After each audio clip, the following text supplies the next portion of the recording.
রবিবার সকাল 10টা নাগাদ মালদা জেলার রতুয়া বিধানসভার বাহারাল পিএলএস হাই স্কুল ময়দানে সাধারণ অসহায় মানুষদের শীতবস্ত্র, কম্বল ও মাস্ক বিতরণ করলেন তৃণমূল কংগ্রেসের জনপ্রিয় জননেতা ইয়াসিন আলী। এছাড়াও তিনি প্রায় প্রতিদিনই রতুয়া বিধানসভা কেন্দ্রের বিভিন্ন এলাকা থেকে আসা অসহায় মানুষদের সাহায্যের হাত বাড়ান। সেই এলাকার সমস্যা এবং বিপদের সম্মুখীন হলে সাধারণ মানুষের একমাত্র ভরসা তৃণমূলের জননেতা ইয়াসিন আলী।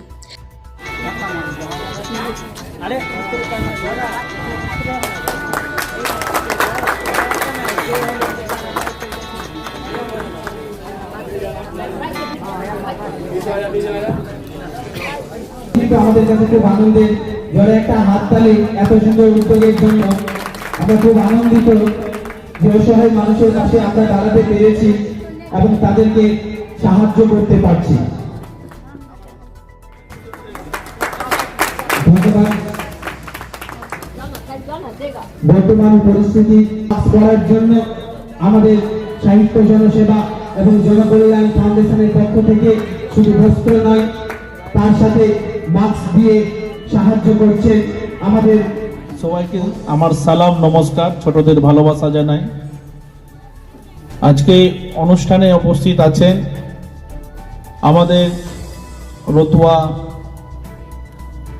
প্রাথমিক স্বাস্থ্য কেন্দ্রের বিওমেড সাহেব ডাক্তার মাসুদ আলী।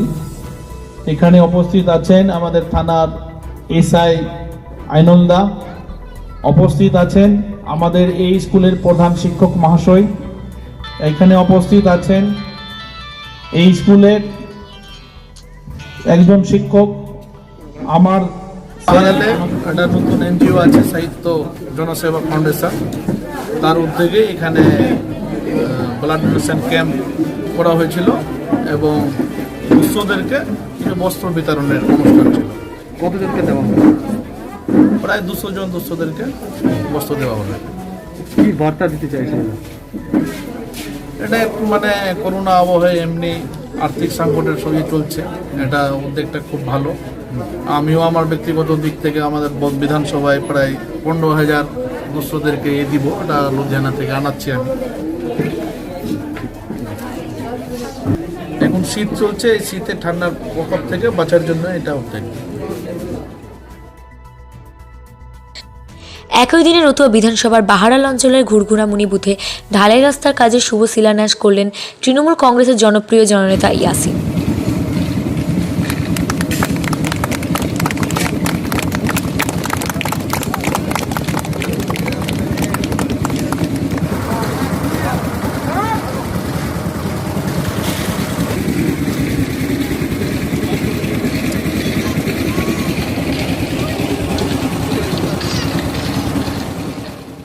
আজকে একটা ঘুরঘুরামনি এই এলাকার মানুষের দীর্ঘদিনের দাবি ছিল।